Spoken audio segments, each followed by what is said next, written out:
Hello out there, Nancy Cogar here, and this is Boomer Time. So glad you're here.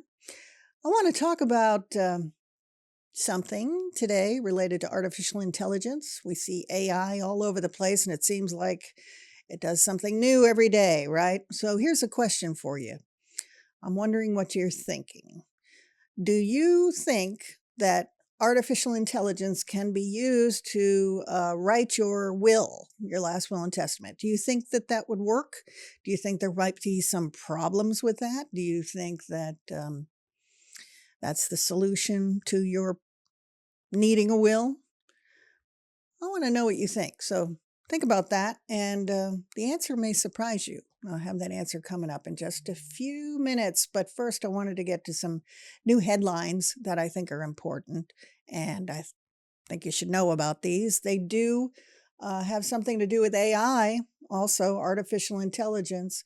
This is similar to what I've told you before, but first, Yahoo Life is reporting that grandparents out there, older adults, are falling for misinformation, which is generated by artificial intelligence, and has an article that talks about how to help spot the fakes. So I will put this on my website, nancycogar.com, but I thought it was interesting talking about cloning voices, regenerating videos, making it seem like they're one thing when they're not, targeting adults, older adults in particular. There was one where a grandparent scam, as they called them, had a person who was claiming to be their grandchild and was in legal trouble. You know, the hallmark with these cases is a sense of urgency. You got to do it right now. But turns out this was not the grandchild. And a little bit more information, another story about that. But this is so bad that the University of Michigan did a poll and found out that 92% of adults over age 50, hey, that includes me, want to know, they want to know if they're engaging a human being. Are you talking to a human being, or are you talking to a computer, AI? It is hard to tell, isn't it? Well, a preponderance of adults, 92%, want to know. So for those businesses out there, I think it might do them some good to let people know whether they're dealing with a bot, right, an AI bot, or whether they're talking to a person. So People Magazine went into the case I mentioned in Florida, where grandma received a phone call from someone who sounded like her daughter. And she said, I've been in a car accident and I need help. I've been detained, arrested, right? And I need $15,000 in bail money. Well, she withdrew the cash. She followed through with the instructions, but her grandson intervened and helped her to get in touch with her real daughter. And then when she heard it was a real daughter, her real daughter was at work. So she wasn't in a car accident. They went in turn and reported this to the Hillsborough County Sheriff's Office, and it is now under investigation. I'm telling you, this stuff is all over the place. But I'm going to post these stories on my website, so if you want to take a look at those, they will be available for you. Okay, well, those are two stories that show you that this is stuff you need to know about and stay aware. So, I posed a question to you as we started here today. Do you think that you can use artificial intelligence to write your will? This is your last will and testament that you leave upon your death as to what happens with your property. Have you been thinking about it? Do you think it's going to cause some problems? I'll have more in the answer for you coming up.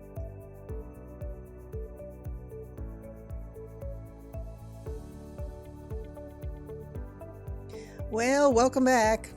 So what do you think? Can you use artificial intelligence, ChatGPT, or whatever you select, to write your will? And do you think there'd be a problem with that? So what do I think? Well, I tell you, that it seems like AI can do all kinds of things, and there's more and more software that's out there that is claiming to do this, claiming to do that in a more specialized manner. But I do think for right now, it is ripe with problems. So I wouldn't do it. And here's why, okay? So wills, especially here in the state of Tennessee, are strictly construed. That sounds like a legal term, doesn't it? But it means if it doesn't contain what the law requires, it's not enforceable. So you relying on a computer to create a document for you, that just sounds like problems. So if it doesn't do what the law requires, you're going to be in trouble, and it may not be a valid will, whether it's signatures, whether it's the clauses used, whether it's the way it's phrased. Um, you don't know, and you don't have the discernment because you're not a lawyer, so you don't know what it's supposed to have or not have. And of course, AI wants to please you, right? It's trying to answer your question to make you happy. And AI will hallucinate over some of those things, believe it or not. And what it comes up with may not be valid. We've seen some of that. There were some stories recently where even big time law firms were getting in trouble for using AI to draft legal documents that were submitted to a court. And lo and behold, they didn't check it. And there were cases that AI made up. So see, even lawyers couldn't run into trouble with that. So I just think it just doesn't make sense. Maybe in the future we can get AI more directed on specific tasks like that can help to reduce costs, make it simpler, and so forth. But right now, I wouldn't do it. I would still rely on the old-fashioned way. The other issue is, of course, it has to be written document here and inked original with witnesses, all that. So I think if you're doing it on a computer, you may not know. And there's so many intricacies related to beneficiaries and the different legal terms and things that may happen with inheritances. Again, I don't think that AI can come up with that right now. And it can cause misunderstandings. I mean, you may mean one thing, AI is trying to tell you another thing, and wills are ripe for contests because, of course, people get mad if they don't get what they think they deserve sometimes, right? So the last thing you want to do is have a document that a computer created that doesn't necessarily have the expertise behind it to protect about those kinds of things. But, like I said, and I admit that AI keeps changing all the time. And so I found a story in Forbes that I'm going to link to my website that talks about some of the predictions that it sees maybe in the future of AI as far as estate planning. And I thought this was pretty interesting.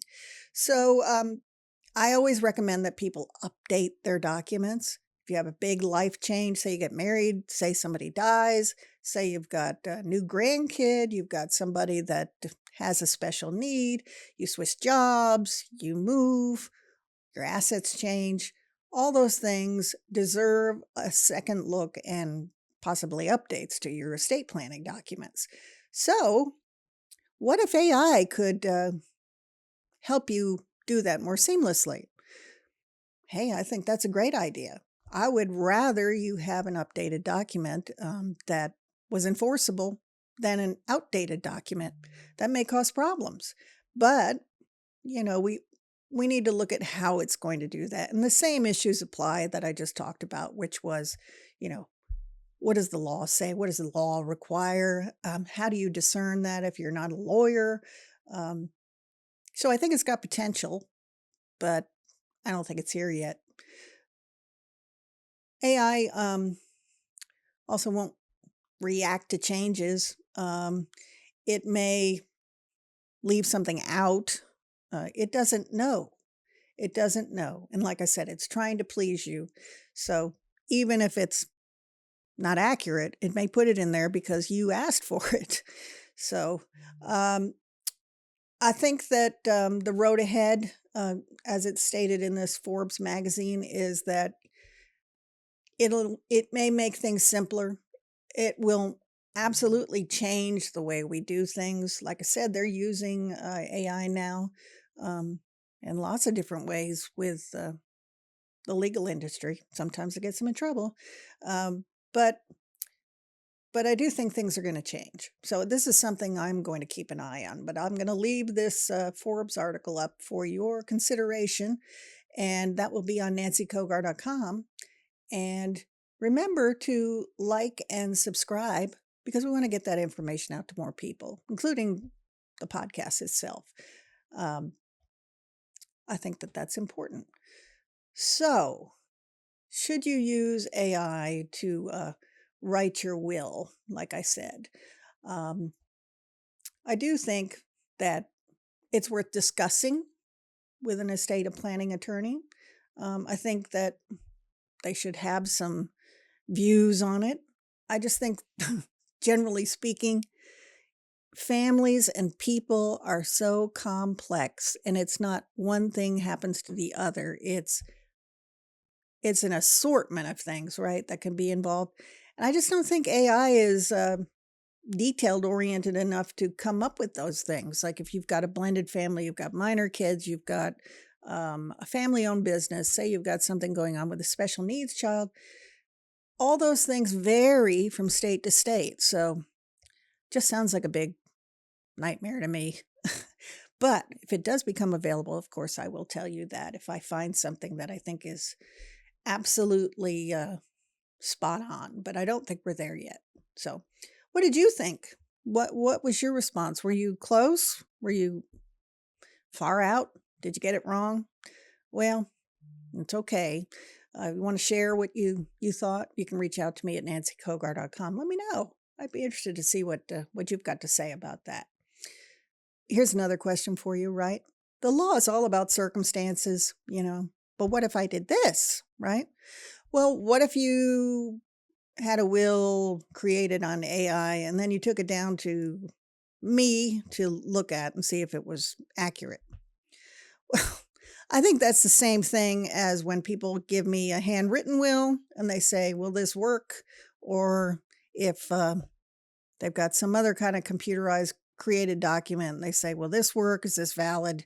What do you think? They want me to look at other documents. Well, I'm in this business for a reason, okay? And I have a lot of things that are associated with my business, including malpractice insurance, right? So I rely on what I create. And so if you, the non-lawyer, create something on AI, I'm generally going to say it doesn't work. Because on the opposite side, when I have people coming in after a family member has died, they may or may not have had something that they believed was a will. A lot of times they got problems. I've chased people all over town trying to cure wills with witnesses that we couldn't find that they had signed from a UPS office or something like that. So it's so complicated. There's just so many things that you think you're doing yourself a favor, but you take those shortcuts, and the shortcut, more often than not, will create a big, expensive problem for you down the road. And something that is important as this, what you want to happen to your things, to your loved ones after you pass, I think that's so important. Why would you want to take a shortcut with that? Well, think about it, okay? But that would be my answer to that. I don't know where that document came from. Of course, you said it came from AI. I don't know that to be true. But then if I start deconstructing it and trying to decide whether this is good or whether this is bad, I tell you, most lawyers aren't going to spend the time to do that. That's just the way it is. We get paid for our time, and if we do it the right way, we are going to suggest that you follow our documents because we know those to be accurate and we know them to be providing specific things in them that you need based on your scenarios. So that would be my answer to that question. But good question. So I think this is an interesting issue, and it's bound to change. So it's one of those things that you're just watching it evolve, right? We may be in a place 5-10 years from now that we never expected to be. And that's just interesting. So I don't know what the end result is as far as artificial intelligence, but I know that it's intelligent to stay educated about where it's going and what it's doing. And I will do that for you. So that's another reason to just stay connected with Boomer Time and me. So make sure, like I said, to like and share and follow so that you can stay in touch with all the things we talk about here on Boomer Time. And I have all kinds of resources at www.nancycogar.com, and you can find those there, and you can get in touch with me. So I hope you do that. And we'll have all kinds of things to say, including AI. So, well, thanks for being with me today, and I hope you've enjoyed this. And it should hopefully be useful because these things can be very complicated, and I want to make things simpler for you so you have a better plan in place and you're more protected in the future. I'll see you next time. Thanks for joining me.